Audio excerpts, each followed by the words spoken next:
Welcome back, everybody. It's Lambeau Leapers Live. We've returned. We were gone 1 month. I'm joined with Randall Cobb today, big-time friend of the show.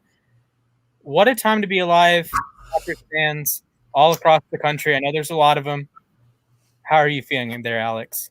How am I feeling? I am feeling. See how you're feeling.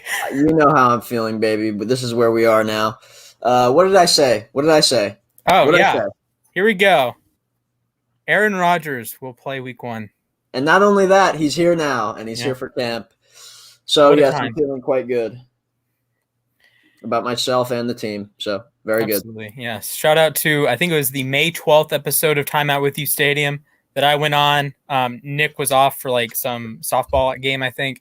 I came on and said there's a 95% chance he plays week 1 against the Bears, and the schedule hadn't even come out yet. So I predicted the team right. So I get the jersey very soon. So shout out to the Packers and shout out to Aaron Rodgers for working through their differences for this so-called last dance. I'm sure you're thrilled, exhilarated. How many? Okay, I actually have a question for you. How many thesauruses worth of words could you use to describe how you're feeling right now?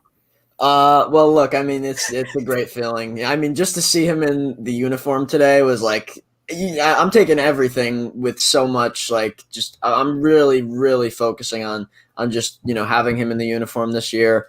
Him being at the press conference, wearing the green and gold, wearing the G. Sure. I mean, it's a great feeling. It's so great to see. That's what's the most exciting, is to have him back, and then to get Randall Cobb out of it as well, as we saw. I'll put up the post. The Packers acquired Randall Cobb from the Texans in exchange for a 6th-round pick. Easy. Now, if we had a Texans show, we would be slandering the heck out of the Texans for the whole Randall Cobb debacle. But you're bringing a guy back that I saw a PFF stat earlier in the week. The Rodgers to Cobb connection is a top 5 connection by passer rating in the last 10 years. Yeah, I mean, it's insane. I mean, the duo that Jordy and Cobb were with Aaron was, I mean, elite numbers and elite production overall. So, I mean, you just look at the just everything that goes on between Randall Cobb and having him back for Aaron as a true security blanket, as a true guy that he can trust. I mean, Randall Cobb, I cannot say enough about this, because this is, I mean, I never wanted him to leave because he has been productive and right. He's been productive in other places as well. So, I mean, just to see him back here is a special feeling. Go Pack, go indeed. I mean, now we're ready to roll. Like, to me, this is what propels us to the top of the conversation once again. Right. Everybody's looking at us now that Rodgers is back, and he talked today, and the air has been cleared, and it's time to go win a Super Bowl now, and I'm more excited than ever. For sure.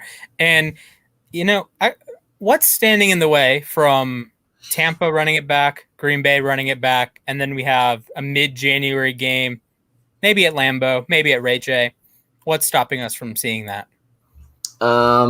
Probably Tom Brady's old knees. No, I'm kidding. I don't know.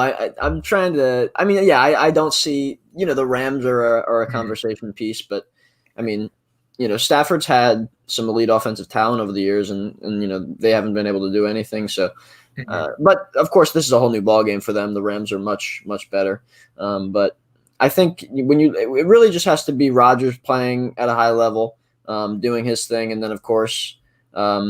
I just think this team is as good as any team we've had in a long time, and better than last year, I think, as well. Right. With the draft class we've brought in, and just adding Randall Cobb to the mix and getting him back in the fold. I'm super excited for the depth. I would love to face the Buccaneers again, and I'm looking forward to that matchup because I feel like we can come out on the other side of it. So before we get into the long-term repercussions of this Rodgers last dance ordeal, I wanted to point out something that I saw on, I don't remember if it was Twitter or Instagram. People were like blowing up, mentioned somewhere that, why would you pick Amari Rodgers if you're going to try to bring Randall Cobb back? I think these two things are entirely unrelated. It's kind of like with the Rams, they drafted Van Jefferson last year. They bring in Deshaun Jackson this year. They're not playing the same role, although Cobb and Rodgers would play the same role in the Green Bay offense. But Randall Cobb's going to be I would imagine, the starting slot receiver for Green Bay this year. And then you're bringing in a veteran in Cobb that can mold Amari Rodgers moving forward, that one day Rodgers is going to take a spot and going to be really, really freaking good for the Packers at it. Yep. I don't think this isn't a misstep by Green Bay to go get Randall Cobb for a 6th-round pick, because frankly, he's probably worth more than a 6th-round pick, but Houston was probably, yep, you're out. Just admit the mistake that I believe was a Bill O'Brien mistake, not a Nick Caserio mistake. So no sunk cost here. Just, let him go back to Green Bay, 6th-round pick, help out the future of whatever quarterback you take number 1 overall next year.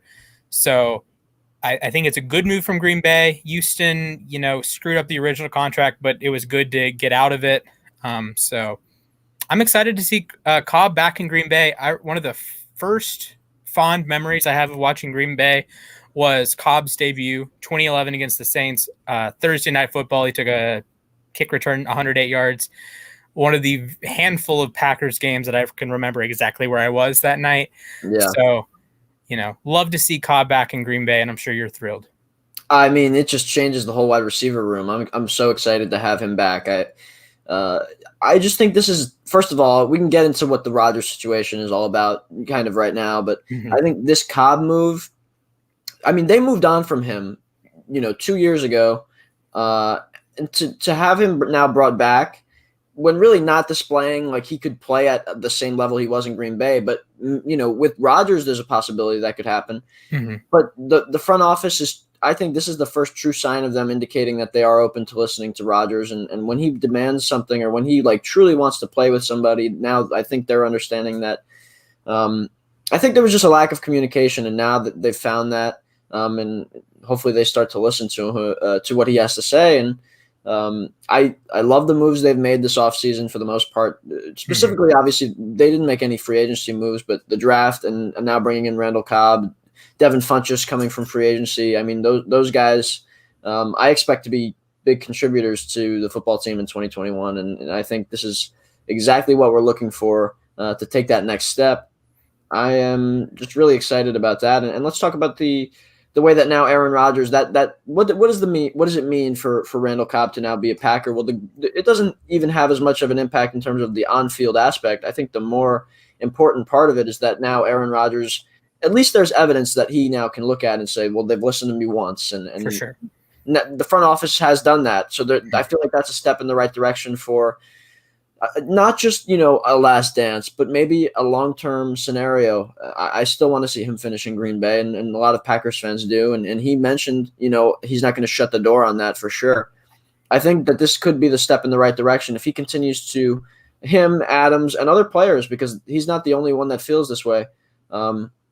You put those guys at the forefront of trying to enact some change into the organizational culture.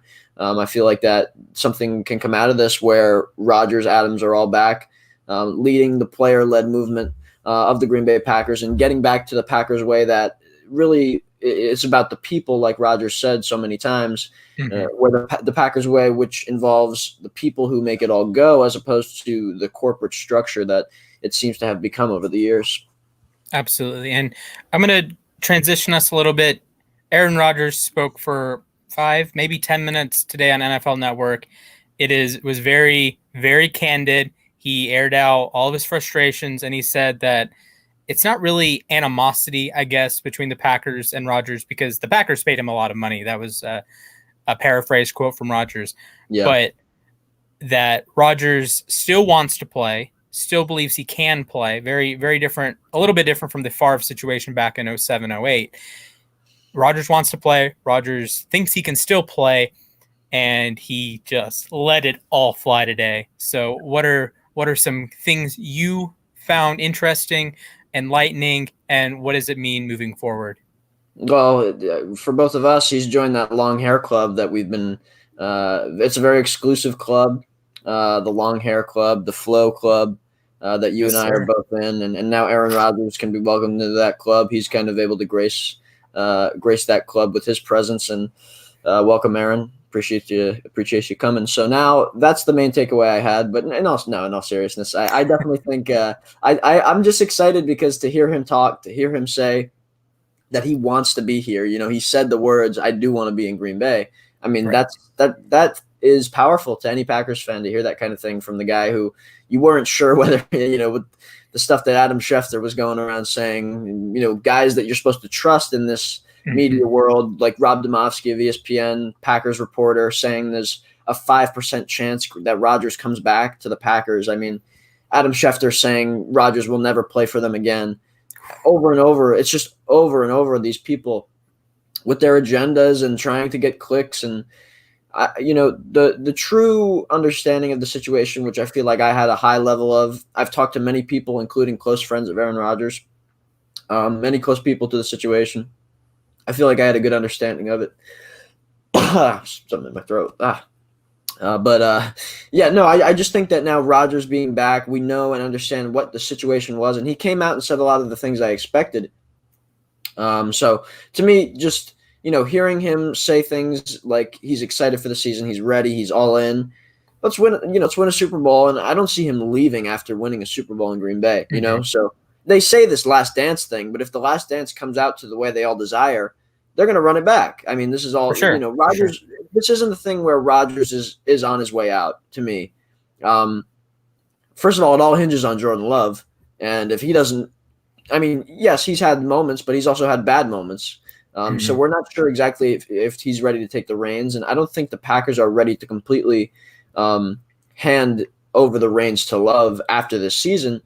Obviously, there was the contractual stuff that they weren't going to be giving guarantees to Aaron. They wanted to leave their options open, basically, and that's what offended Aaron. Then by the time they started offering those guarantees into the next multiple years that would have kept him around, or at least they would have had to pay to get rid of Jordan Love.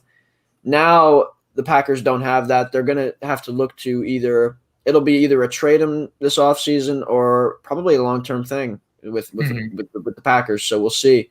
But for now, let's just live in the moment and enjoy the fact that we have our quarterback back in the fold. And we look like one of the favorites once again now that everything's come together. You can now start to examine some of these things. You think about the Rodgers to Rodgers 2.0 connection, which is going to be so exciting. You think about this new offensive line that's got, we've lost Corey Linsley, but the depth is as good as ever, if not greater than ever. So you look at all those different things. The receiving core is as good as it's been in a long time. Obviously, Tunyon coming into his own here as he had 11 touchdowns last year. We've got a really solid core group of guys who went there 2 years in a row now, and it's really the same guys that have been there twice. For sure. The defense is getting better. We have a new coordinator. I think this is the time where we come back strong and get into that Super Bowl conversation once again. Absolutely. One guy that I want to point out here is Dennis Kelly, formerly of the Tennessee Titans. Is going to come in. I would imagine as a depth tackle piece, could play a little bit of right. If Bakhtiari isn't ready for week 1, could play a little bit of left. He was always a solid guy in Tennessee with the whole Isaiah Wilson situation just not working out. So yet another good depth piece. But I want to touch on the defense a little bit. The other day on one of our shows, I said the Packers could legitimately have 8 stars. I think actually, Monday. Monday I said the Packers could legitimately have 8 star defensive players with Gary, Zadarius Smith, Preston Smith, Kenny Clark, Jair Alexander, Adrian Amos, Darnell Savage, and Eric Stokes, who I expect to be a lot better than Kevin King. But I don't know if that's going to happen from week 1. So what are your feelings about this defense that I could pencil in as the most talented of the Rodgers era and one of the better defenses the Packers have assembled, I don't know, since 95 even. Yeah, no, this is a special group of guys on defense. It's really going to come down to the coordinating change. That'll be the true thing that decides where they end up in terms of, are they better than they were last year, which was kind of middle of the road, where they'd come in and make big plays, but also, they'd be just in really tough spots in big games at times. Can Joe Barry kind of push them over the edge with this? It's really, the only addition is Eric Stokes, Devondre Campbell coming in to probably start from free agency as well. So they've added a couple of guys, like we mentioned, Funchess now coming in and inserting himself into the conversation at receiver. There's talent that they've added in, like Dennis Kelly is a great pickup at this stage in the game here, in training camp. To have him now, it's another guy who could play tackle, and he's started in this league for a long time now. to have him now as a guy who, if Bakhtiari's not ready, if an injury were to happen to a guy like Bill Turner or Elton Jenkins or whoever, I mean, the tackle depth is now just much better. And Brian Gutekunst has done an excellent job over the course of not only, this season, this offseason, but last year as we got into the playoff run that we got on, he did a phenomenal job of really filling holes, adding depth to prevent true dismantling from some sort of injury, which, of course, it was a little bit too much to overcome when Bakhtiari went out and obviously in the practice on New Year's Eve. But to now, we've done it again. I mean, we've got depth pretty much. The weakest spot would be the defensive line, where you still have a superstar in Kenny Clark right at the front of that. And they've got guys that are going to move around and play in there, like Zadarius. He'll get inside and do his thing. Rashawn as well. I just think that they're in a great position now, especially on the defensive side of the ball, like you mentioned. I mean, they've got a ton of talent, and it's a group of guys that have been playing together now for multiple years. It's a new system, but it's the same group of guys. The chemistry's there, and I feel like they all are ready to take the next step collectively and as individuals as well. So first off, I have a question for you. I want to put you on the spot. I want you to take a guess at when the last time the Packers had a top 5 scoring defense. Just take a stab at it. Well, I don't know what number they were in their Super Bowl year, but it was probably they were top 10 that year. But I'll go with the 2010 year, the 2010. Yeah, 2010. They were second in points allowed per game.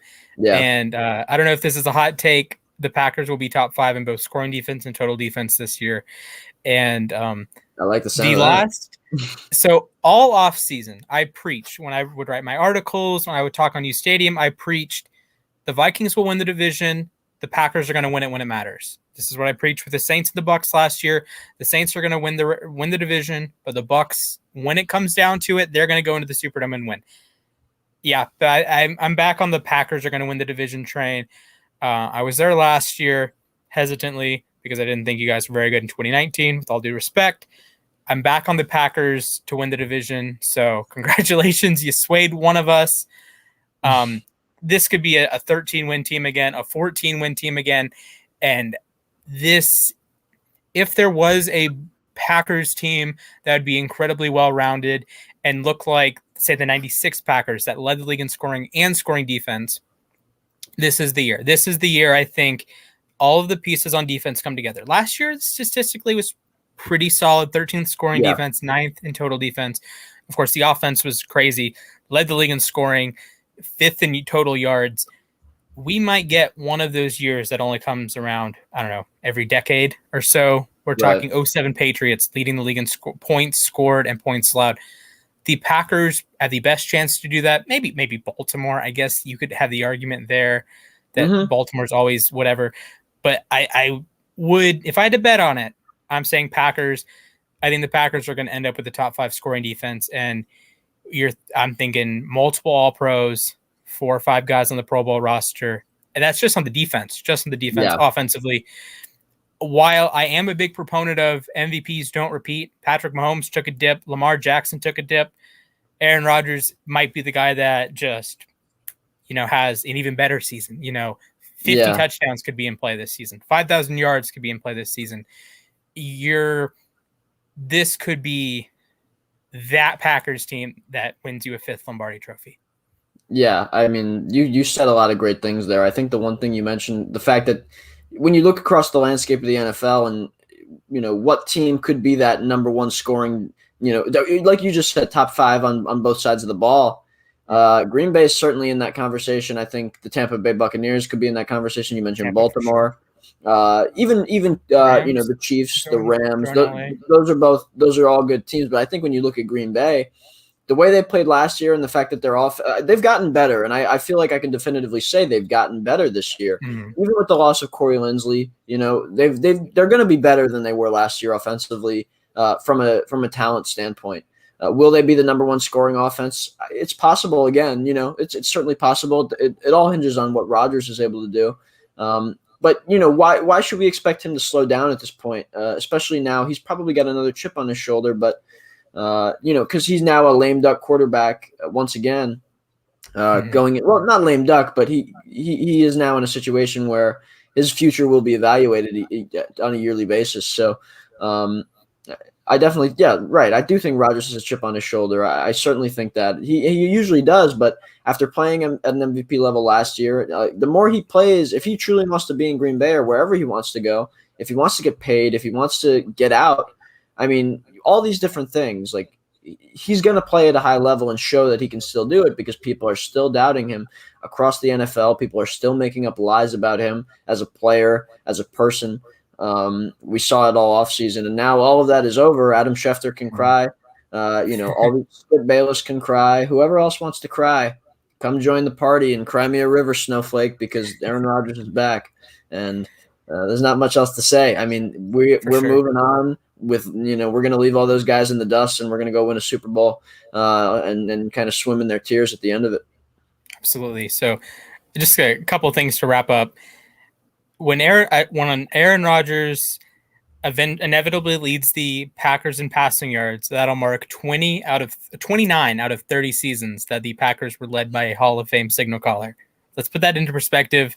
Wow. 30 years of from 92 to 07 with Favre, and then from 08 to now with Rodgers, with one 2017 Brett Hundley season. Every other year, Hall of Famer at quarterback. That's insane. And for any other Rodgers and Favre comparisons, the Packers drafted Rodgers in 2005. He came in playing in his fourth season. So if you're big on Jordan Love and think he's better than Aaron Rodgers, of course, neither of us are endorsing this, but if you're big on Jordan Love, year 4 might be the one. That would be the alignment with what happened with Favre and Rodgers originally. Favre started the first 3 years of Rodgers' career, then Rodgers stepped in year 4. That, of course, for the Love situation would mean 2023 would be Love's first season under center. But, of course, we're not thinking about 2023 here. We're thinking about 2021 when the Packers have a legitimate chance to win the Super Bowl. And I would imagine they have to be third, right? You can argue Kansas City because they're not playing against Tampa and Green Bay. You can argue Tampa because they did it last year. And I think this conversation after Kansas City and Tampa starts with Green Bay. You have the best quarterback in the league. You have a top 2 wide receiver. You have a top 2 left tackle. You have a consistently good offensive line, really no matter who's on it. But you have, a Pro Bowl caliber left guard. You have a solid group, which is often more important than having 4 superstars and like a bum, right? Randall Cobb is back, so you have that connection with Rodgers. Aaron Jones is one of the best running backs in football. No one's going to want to tackle A.J. Dillon late in the season. So if Aaron Jones plays like a superstar for 12 weeks and then you just turn A.J. Dillon loose, you're going to win a lot of games doing that. And then I've mentioned with the defense, there are 8 legitimate guys that could go to the Pro Bowl on this defense. Well, 7 plus whatever happens to Eric Stokes. Devondre Campbell, of course, has stepped in. Chris Barnes is whatever. But if your linebackers are the weak link of your team, you're doing something right when you have a star-studded secondary, a very talented defensive front, good offensive line play every single season, strong weapons around Rodgers himself. What's not to like? What's not to like? I mean, this is the football team that, to me, has it. You examine these rosters, and every year there's holes, right? Mm-hmm. But this year I don't see it. I mean, maybe defensive tackle we talked about. The inside linebacker spot is a little bit weak in terms of a star type player, but you don't need those things. Like the defensive tackle spot, that's probably the one thing where maybe they'll add somebody, or they've just drafted a kid who's an absolute beast. He's a huge guy, a real monster inside. He could come in, start right away. Kingsley Kiki's returning from injury, so they've got bodies there that have some upside. So I think they like the guys they have, definitely, right? Mm-hmm. I'm just really thrilled about this football team. Like you look at where we're headed, the experience we've now gained just in every aspect, especially with Matt LaFleur as a play caller and now in 2 NFC Championship games, the head coach of the best football team in the NFC for 2 years, and then of course losing in that final game. But he's now got a lot of experience under his belt. He's worked with Aaron Rodgers. They're evolving. The talent on offense is really a lot better than it was last year. I these things are kind of starting to snowball into what to me looks like a true championship team with the depth and everything else that goes into it. So yeah, there's really not much else to say. I mean, this is the football team that has the best chance to win the Super Bowl in my eyes. But of course, Tampa Bay is going to give us a run. The Rams will as well. And then, of course, the AFC has a bunch of talented teams. But I feel like we have a great chance as any to get back to that number 1 seed, considering the division we're in. While teams like the Rams, Seahawks, Cardinals beat each other up with the 49ers in that division, none of those guys are getting the number 1 seed. Nobody in that maybe, Tampa Bay's probably got a better chance because that division has gone down a little bit with Drew Brees now leaving. Right. Atlanta, kind of swirling without now Julio Jones out. So it's probably going to be Green Bay or Tampa Bay that gets that number 1 seed. And that's going to be crucial, obviously. But Green Bay's got as good a shot as any, and they're going to continue to show that, especially with Rodgers at quarterback. And, if we get to another NFC Championship game, and Brady throws 3 more picks, I don't expect to lose that one again. For sure. And I'm going to do a little bit of an odds recap. I know you don't bet, but I know some people out there bet. Green Bay's odds to win the Super Bowl are now plus 1,400, 14-1. So for those out there, put $10 down. That's $140 in your bank account if it hits. They're plus 800 to win the NFC, minus 130 to win the NFC North, minus 225 to make the playoffs. And their over-under win total is at 10, which I feel is a little low. And I might go put some money on it when our show's over. Oh, come on. I think 10's a little ridiculous. I mean, that's 10, ridiculous. 10's a little low. 10's a little low. When especially when you throw in a 17th game. I don't want to say it's a disappointment if you go 11-6, but all things considered, it's a disappointment if you go 11-6. With a team like this, like 12-5 is probably still a disappointment. If you say 13-4 and then your Week 18 game is just a throwaway game, sit Rodgers because you've already won the division, locked up the number 1 seed, something like that. Okay, but if there is a team with upside to win 14 or 15 games, it's Green Bay. It's Green Bay. Yeah, I mean, Green Bay is built for it. And, I just think you look at the team, the odds, I just can't get enough of it because they had, Rodgers was basically retired a week ago. I mean, they just took down all the odds. I mean, it's so silly. It's just – I don't know. I don't even bother. Like, it just, what did I say? What did everybody with a brain say? I've talked to many people close to Aaron. What did they say to me? They said Aaron just wants a seat at the table. It seems they've tried to show him now with the Randall Cobb move that he's got that. And I am looking forward to the eventual scenario where he feels like he has it. He makes some points of his known. He gets involved, and then he returns to the team, finishes his career in Green Bay at the age of 47. With 7 Super Bowls. Wow. And that's ties bold. To Tom Brady. And, I know I'm looking forward to the first of many more Super Bowls with Aaron Rodgers in Green Bay. Once again, I would like to congratulate all Packers fans that had to listen to Adam Schefter. And should I start naming names besides Adam? Because Adam's easy. Yeah, go ahead. Names? We'll go with Dan Orlovsky. He's one. Skip Bayless, I'll shout out again. Shannon Sharp, he was on the wrong side of this one as well. Mina Kimes, not a fan. Let's keep going. Should I keep going ESPN or should I go somewhere else? Yeah, let's go Green Bay. We'll go with Rob again because Rob really missed the ball on this one. We'll go with Tom Silverstein, who gave it a 4% chance. Rob gave Rodgers a 5% chance.